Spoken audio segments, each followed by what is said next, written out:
Hello साथियों, welcome back to my YouTube channel. तो कैसे हो आप लोग दोस्तों। आज की क्लास है बीएड फर्स्ट ईयर के पेपर सेकंड अधिगम का मनोविज्ञान एवं विकास की, जिसमें आज हमारा टॉपिक है बुद्धि या इंटेलिजेंस का। आज इस क्लास में हम जानेंगे कि बुद्धि क्या है, इसका अर्थ और इसकी परिभाषा के बारे में। और ये टॉपिक आपके यूनिट 3 बुद्धि और व्यक्तित्व यानी कि इंटेलिजेंस एंड पर्सनालिटी से लिया गया है। तो ये यूनिट 3 का पहला टॉपिक होगा, जिसमें हम आज बुद्धि के बारे में जानेंगे। तो आप लोग इस वीडियो को पूरा देखिएगा, आपका ये टॉपिक बहुत अच्छे से कवर हो जाएगा। और इस टॉपिक की अभी आपको 1 से 2 क्लास और भी देखने को मिलेंगी। तो चलिए स्टार्ट करते हैं आज की ये क्लास। जानेंगे कि बुद्धि क्या है यानी कि इंटेलिजेंस क्या है। आप लोग को ये वीडियो अगर अच्छी लगेगी तो लाइक शेयर कर दीजिएगा, और आई होप आप सबने चैनल को सब्सक्राइब तो कर ही लिया होगा। देखिए, बुद्धि की अगर बात की जाए तो मनुष्य यानी कि हम सब के अंदर जो है अनेक विशिष्टताएं होती हैं जो अन्य प्राणियों में नहीं पाई जाती। ये सिर्फ मनुष्य के अंदर ही पाई जाती हैं, और इन विशिष्टताओं में बुद्धि या फिर मानसिक योग्यता का विशेष महत्व होता है। यद्यपि अन्य प्राणियों में कुछ ना कुछ बुद्धि अवश्य पाई जाती है, लेकिन मनुष्य में बुद्धि सबसे ज़्यादा पाई जाती है। इसलिए मनुष्य को संसार का सबसे बुद्धिमान प्राणी माना जाता है। मनुष्य का व्यवहार अन्य प्राणियों से भिन्न होता है, और इस भिन्नता का प्रमुख कारण क्या है? उसमें बुद्धि का अधिक होना है। मनुष्य के अंदर बुद्धि अधिक होती है, इसलिए हम उसे संसार का सबसे बुद्धिमान प्राणी मानते हैं। ये सारी चीज़ें तो आप सबको भी पता होगी। आगे देखिएगा, यह एक सर्वमान्य सत्य है, यानी कि सभी का माना हुआ सत्य है कि बुद्धिमान व्यक्ति को जीवन के हर क्षेत्र में सफलता प्राप्त होती है। अगर व्यक्ति बुद्धिमान है तो हर क्षेत्र में वह सफलता प्राप्त करेगा। बुद्धि में कोई एक गुण नहीं होता, बल्कि बुद्धि अनेक गुणों का समुच्चय होता है। हम किसी व्यक्ति को बुद्धिमान क्यों कहते हैं? वह हर तरीके से हर क्षेत्र में वह सफल होता है, हर तरीके से वह संपन्न होता है, सर्वगुण संपन्न होता है, तभी हम उसे बुद्धिमान कहते हैं। अतः किसी भी व्यक्ति को बुद्धिमान और बुद्धिहीन तब तक नहीं कहा जा सकता जब तक हम उसके व्यवहार में निहित बुद्धि के अनेक गुणों का परीक्षण न किया जाए। हम किसी व्यक्ति को एक बार में देख करके यह नहीं कह सकते कि यह व्यक्ति बुद्धिमान होगा। जब हम उसके सभी गुणों का परीक्षण कर लेते हैं, हमें पता चल जाता है अच्छे से कि व्यक्ति हाँ हर क्षेत्र में अच्छा है या फिर इसके सभी गुण अच्छे हैं, तब हम उस व्यक्ति को बुद्धिमान कहते हैं। तो यही चीज़ यहाँ पर बताई गई है। तो ये एक बात कही बुद्धि के बारे में। आगे देखिएगा, बुद्धि का अर्थ क्या होता है वास्तव में। जो इंटेलिजेंस की मीनिंग है वो हम देखेंगे। विभिन्न मनोवैज्ञानिकों ने बुद्धि की व्याख्या अलग अलग प्रकार से यानी कि भिन्न भिन्न प्रकार से की है।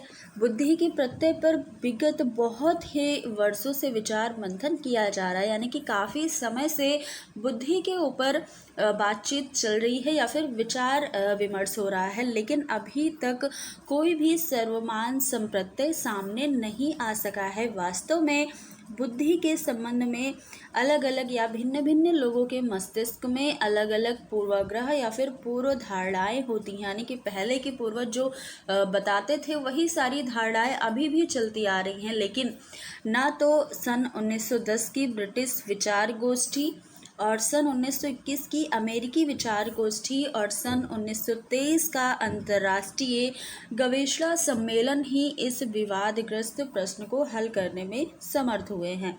3 गोष्ठियां यहाँ पर बैठी थी जिसमें यह प्रश्न हल किया गया है बुद्धि के बारे में। तो देखिएगा, इसी प्रकार वेलार्ड ने बताया कि अध्यापकों ने बालकों की बुद्धि बढ़ाने का प्रयत्न किया। वैज्ञानिकों ने क्या किया?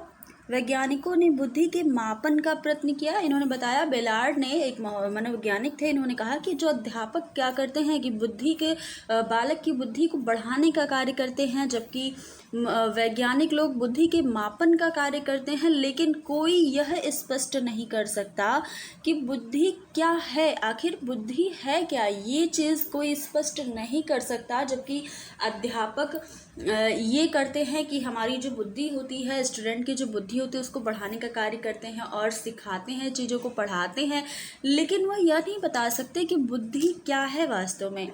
वर्नन ने क्या कहा? वर्नन मनोवैज्ञानिक ने कहा कि यद्यपि 40 से अधिक वर्षों से हम बुद्धि परीक्षण की दिशा में कार्य कर रहे हैं, लेकिन ये बुद्धि परीक्षण किस तत्व अथवा क्षमताओं का मापन करते हैं, यह अधिकृत रूप से नहीं कहा जा सकता। तो वास्तव में क्या हुआ कि बुद्धि की जो असली परिभाषा है वो अभी तक सामने नहीं आई है। कुछ पूर्वाग्रह है या फिर कुछ धारणाओं से हम इसे सॉल्व कर देते हैं, इसे हम परिभाषित कर सकते हैं, लेकिन वास्तव में बुद्धि है क्या, ये चीज़ आज तक डिफाइन नहीं की जा सकी है। आगे देखिए, मनोवैज्ञानिक टर्मन का क्या कथन है। इन्होंने एक कथन दिया कि बुद्धि मापन का यह अर्थ नहीं, पहले उसकी पूर्ण परिभाषा ही प्रस्तुत किया जाए। इनका मतलब ये है कि हम बुद्धि को परिभाषित करें, यह आवश्यक नहीं है। बुद्धि मापन का यह अर्थ बिल्कुल भी नहीं है। लेकिन मनोवैज्ञानिकों ने टर्मन की इस बात को सहमति भी नहीं दी। टर्मन का जो कथन है, जो आपने देखा यहाँ से, बुद्धि मापन का अर्थ नहीं है कि पहले उसकी पूर्ण परिभाषा ही प्रस्तुत की जाए, इस बात को और सारे मनोवैज्ञानिकों ने सहमति प्रदान नहीं की, यानी कि इनका सहयोग नहीं किया।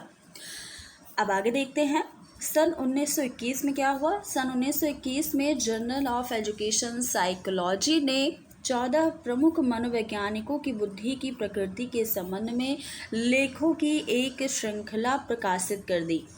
बुद्धि के संबंध में उसमें काफ़ी कुछ सहमति थी, फिर भी यह कहना गलत ना होगा कि इन लेखों से बुद्धि के संबंध में 14 किंचित भिन्न भिन्न प्रत्यय उभर कर सामने आए, यानी कि 14 बातें अलग अलग निकल कर सामने आई। कुछ मनोवैज्ञानिकों ने बुद्धि की अनुकूलन प्रकृति यानी कि एडॉप्टिव नेचर पर अधिक बल दिया। उन्होंने कहा बुद्धि क्या है, एडॉप्टिव नेचर है। कुछ ने बुद्धि को सीखने की योग्यता बताई कि एबिलिटी टू लर्न है, बुद्धि क्या है, सीखने की योग्यता है, इसके रूप में स्वीकार किया। और कुछ ने क्या कह दिया, अमूर्त चिंतन की योग्यता है। कुछ मनोवैज्ञानिकों ने बुद्धि को माना कि ये क्या है, अमूर्त चिंतन है। कुछ ने कहा कि विगत अधिगम की मात्रा यानी कि डिग्री ऑफ पास्ट लर्निंग के रूप में बुद्धि को देखा। तो इस तरीके से अलग अलग मनोवैज्ञानिकों ने बुद्धि को अलग अलग रूप में परिभाषित किया, अपने अपने तरीके से इसको परिभाषित किया, जो आपने देखा है। आगे देखिए, बुद्धि के लिए तमाम मनोवैज्ञानिकों की परिभाषाओं को, जो अलग अलग मनोवैज्ञानिकों ने परिभाषा दी, उसे अपने शब्दों में डिफाइन किया, उसे क्या किया, फ्रीमैन एक मनोवैज्ञानिक हैं, इन्होंने विश्लेषित किया एक साथ और सभी परिभाषा को सिर्फ 3 वर्गों में रखा, जो कि यहाँ पर सारणी के द्वारा बताया गया है। सभी परिभाषा को मिला करके इन्होंने सिर्फ 3 परिभाषा में इन्होंने डिफाइन किया। पहला क्या है, बुद्धि समायोजन की योग्यता है। ये किसने किसने कहा था, स्टर ने कहा, क्रूज ने, कॉल्विन, सिरिल बर्ट, ये 4 मनोवैज्ञानिकों ने ये कहा था कि बुद्धि समायोजन की योग्यता है। दूसरी परिभाषा बुद्धि सीखने की योग्यता है, ये किसने कहा, तो ये बकिंघम ने कहा, डियरबोर्न ने कहा और थॉर्नडाइक ने कहा। ये 3 मनोवैज्ञानिक कहते हैं कि बुद्धि क्या है, सीखने की योग्यता है। तीसरी परिभाषा बुद्धि अमूर्त चिंतन की योग्यता है, ये किसने कहा, तो ये जो अमूर्त चिंतन की योग्यता बताई बुद्धि को, ये टर्मन ने बताई, स्पीयरमैन ने बताई और बिने ने बताई। तो ये अलग अलग जो मनोवैज्ञानिकों ने अलग अलग परिभाषित किया है बुद्धि को, उन सभी परिभाषा को एक साथ मिला करके इन्होंने सारणी बनाई। किसने, फ्रीमैन ने इन सभी परिभाषा को एक साथ सारणी में व्यक्त कर दिया। तो ये आपको यहाँ से अच्छे से क्लियर हो जाएगा। सारणी में जो भी चीज़ें लिखी गई हैं मनोवैज्ञानिकों के द्वारा, वो सभी आपको परिभाषा के द्वारा और भी अच्छे से क्लियर हो जाएगा। तो यहाँ पर हम अब चलेंगे परिभाषा की ओर कि बुद्धि की परिभाषा कौन कौन सी हैं। देखिएगा, पहली बुद्धि की परिभाषा किसने दी, तो वुडवर्थ ने दी। वुडवर्थ ने कहा कि बुद्धि कार्य करने की एक विधि है, कि हम किस प्रकार से कार्य करते हैं, किस विधि से कार्य करते हैं चीज़ों को सही से, वह क्या है, बुद्धि के द्वारा होता है, या फिर बुद्धि ही है जो हमें कार्य करने की विधि को बताता है। तो ये परिभाषा वुडवर्थ के अनुसार दी गई। दूसरी परिभाषा स्टर ने दी कि जीवन की नवीन समस्याओं के प्रति समायोजन करने की सामान्य चेतन क्षमता ही क्या है, बुद्धि है। वेल्स ने बताया कि बुद्धि का अर्थ संक्षेप में वह गुण है जिससे व्यक्ति नवीन परिस्थितियों में उत्तम प्रतिमानों का पुनर्योजन करता है। वर्ड के अनुसार परिभाषा दी गई कि बुद्धि अपेक्षाकृत नई परिस्थितियों में समायोजन करने की जन्मजात क्षमता है। तो ये सारी परिभाषा दी मनोवैज्ञानिकों ने। आगे देखिएगा, क्रूज महोदय ने कहा कि बुद्धि नई तथा विभिन्न प्रकार की परिस्थितियों में समुचित रूप से समायोजन करने की योग्यता है। बिने ने कहा, बुद्धि निर्णय या सामान्य चेतना, पहल क्षमता, अनुकूलन बनाने की शक्ति है और बुद्धि के सार तत्व निष्कर्ष निकालना, भली भांति समझना और सुविवेक को बनाना है। ये इन्होंने बुद्धि का अर्थ बताया। टर्मन ने बताया कि बुद्धि क्या है? अमूर्त विचारों के बारे में सोचने की योग्यता है बुद्धि, जबकि वुडवर्थ ने कहा कि बुद्धि ज्ञान का अर्जन करने की क्षमता है। तो इतनी सारी परिभाषाएं देखिए इंग्लिश में भी दी गई हैं, तो आप अगर इन परिभाषा डेफिनेशन को इंग्लिश में देखना चाहें तो इंग्लिश में भी देख सकते हैं। तो इतनी सारी परिभाषा यहाँ पर दी गई है। आपको यहाँ से जो भी परिभाषा समझ आए या फिर छोटी लगे तो आप उन परिभाषा को अपने नोट्स में ऐड कर सकते हैं, क्योंकि आपको एग्जाम में परिभाषा जरूर लिखनी होगी। 2 से 3 परिभाषा अगर आप लिख देते हैं तो आपका आंसर थोड़ा अट्रैक्टिव लगता है और मार्क्स ज़्यादा मिलने के चांस भी रहते हैं। तो इसलिए आप सभी अपने नोट्स में परिभाषा ऐड। और ये टॉपिक आपको कैसा लगा ज़रूर बताइएगा। आगे भी और कुछ चीज़ें इसमें बची हुई हैं जो आपको आगे क्लास में देखने को मिलेंगी।